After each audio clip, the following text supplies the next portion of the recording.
Nag-iikot-ikot nga ang OWA sa mga bansa kung saan may mga OFW, isa na dyan ang Saudi Arabia, para ipaalam ang mga magiging benepisyo kapag aktibong miyembro ka ng OWA at ang pagkakaroon ng OWA e-card dahil hindi lang ito bilang insurance. Magagamit nyo rin ito bilang discount card kapag bumili kayo sa mga Philippine brand restaurant kahit sa ibang bansa.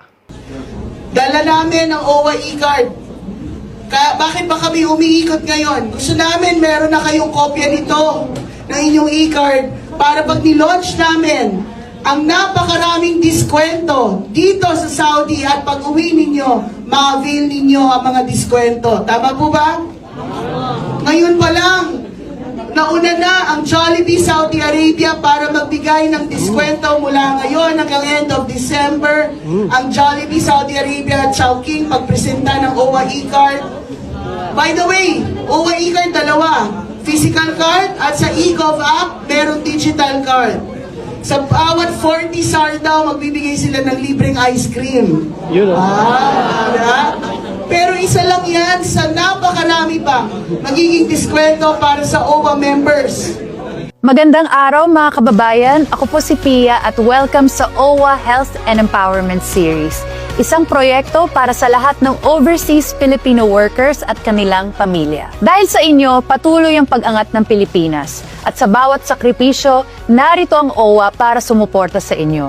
Ano nga ba ang OWA? Ang OWA or Overseas Workers Welfare Administration ay ang ahensya ng pamahalaan na nakafocus sa kapakanan ng OFWs.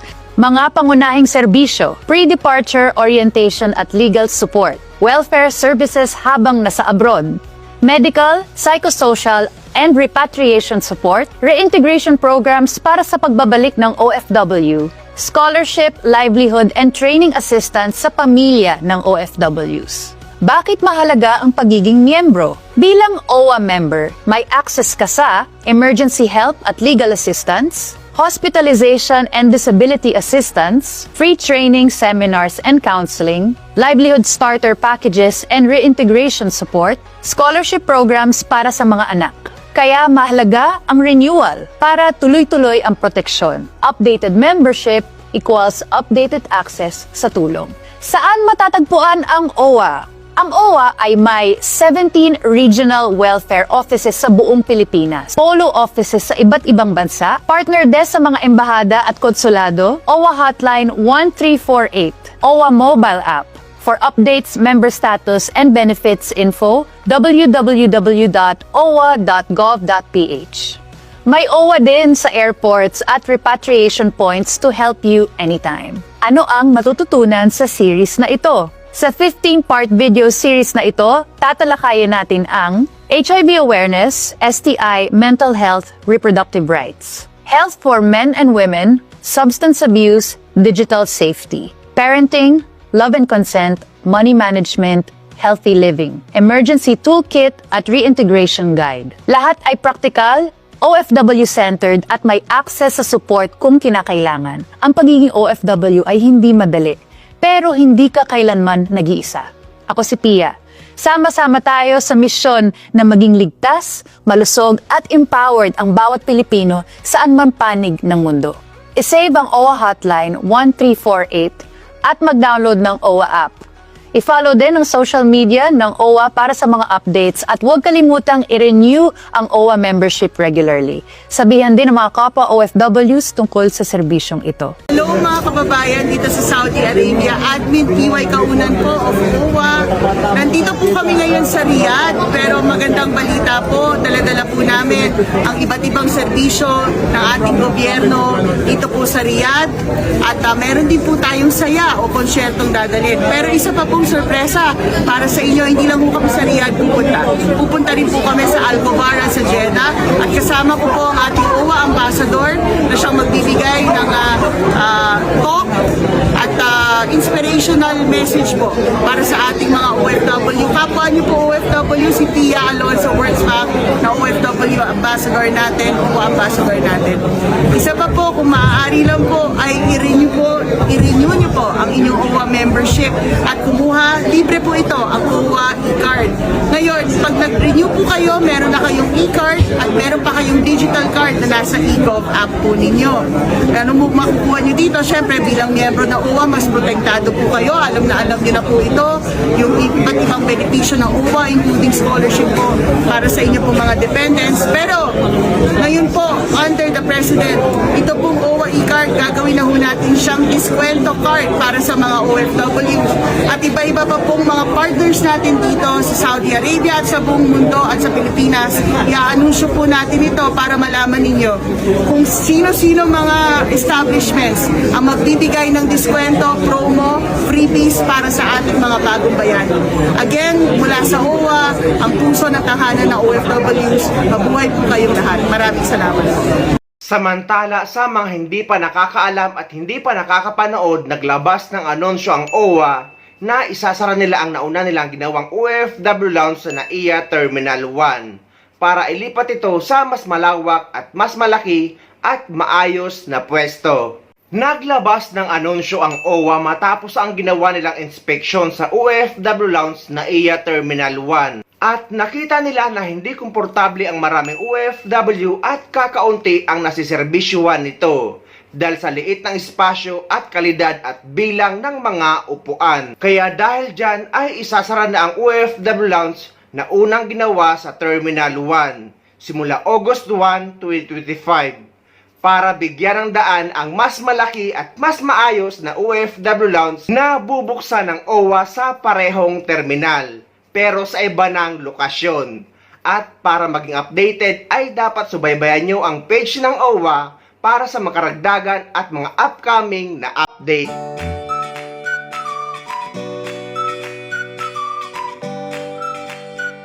I-inspect lang po ako para pagandahin natin ha. Okay lang po. Thank you. No?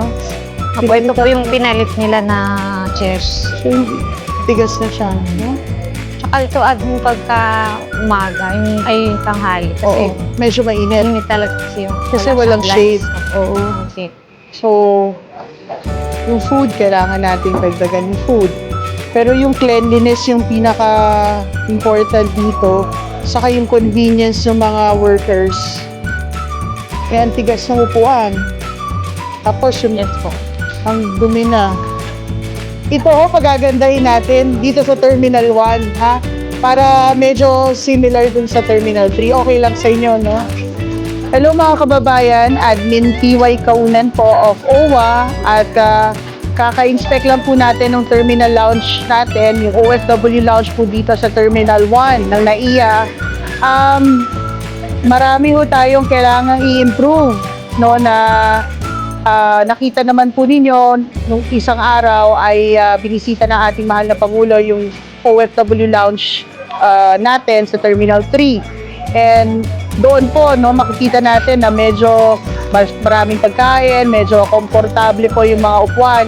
At dito po sa Terminal 1, kailangan po natin, no, same standards lang sa Terminal 3 natin. So, asahan nyo po, magkakaroon po tayo ng mas improved na OFW lounge dito sa Terminal 1. Gagawin po ng OWA at ng DMW lahat. Kasama ang NAIA po para po mapaganda itong ating OFW lounge at maging komportable po yung ating po mga OFWs na gagamit po dito sa NAIA Terminal 1. Sa mga nag-iisip na mawawala na o isasara na talaga ang OFW Lounge sa NAIA Terminal 1, hindi po guys. Ililipat lang ito sa mas malawak at mas maayos na lokasyon para mas marami pang mga OFW na dumadaan sa NAIA Terminal 1 ang mapagsisilbihan nito. Kagaya sa NAIA Terminal 3 na OFW Lounge.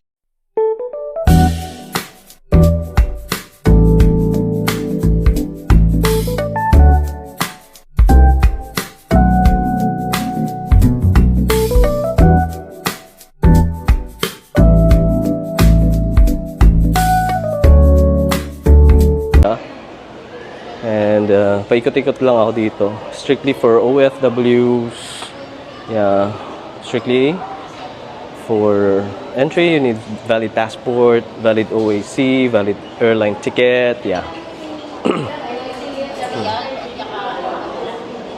Tapos re-register. From here, magre-register kayo dito. Tapos, yun, valid passport. Tapos, meron dito yung tawag dun? Monitor or monitor screen para mag-update ka na yung para updated ka sa mga flight details, kung kailan na or open na yung check-in. And yeah, wala pa yan sa atin eh. This one, international flights. And then it will show other screen with domestic flights. For example, final call is like that. See. Tapos yan, tour, mini tour or quick tour here. From entrance, meron ka dito. Ayan, may palugaw. Ayan. May palugaw. Tapos, ayan. Meron dito ube pandesal. Yan, try natin mamaya. Gusto magpainit. Cheese, pimiento. Cheese, pimiento. Mga blanca. Tapos kung gusto mo, meron ditong cookies. Cookies, cornic, peanuts. Then from here, you can see charging port or charging area. Ano yung actually paikot-ikot dito? Kasi para makaano tayo ng 5,000. Naka 5,000 steps na rin tayo. Yung goal natin, 5,000 steps. Gamit natin yun. Tapos may free coffee.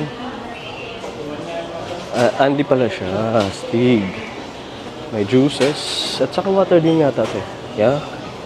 Then only coffee. Kuha ka ng coffee. Parang dikit. Tapos, malamig. Malawak. Tapos sa kabilang side, opposite side sila. Magkabilang sides, merong charging port or charging area. Charging area.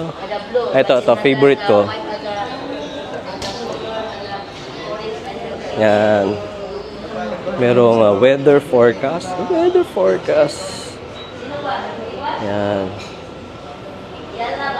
Pwede mo ma-check yung current weather dito sa Philippines. Tapos okay.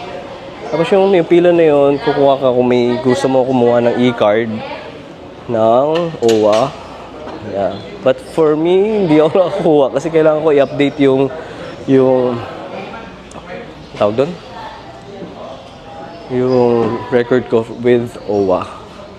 Ayan, doon tayo nakapwesto. Tapos kuha na tayo ng ayan. Siyempre po tayo sa gitna. Siyempre madumi. Okay. Kuha tayo ng lugaw. Ay.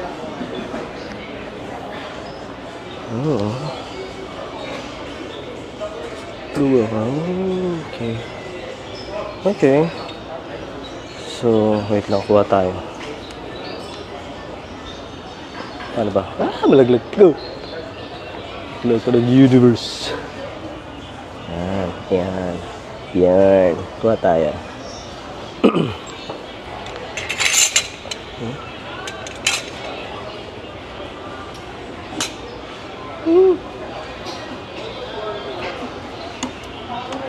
Okay.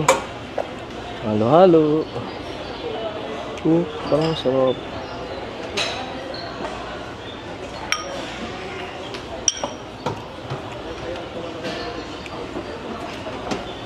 Konti lang.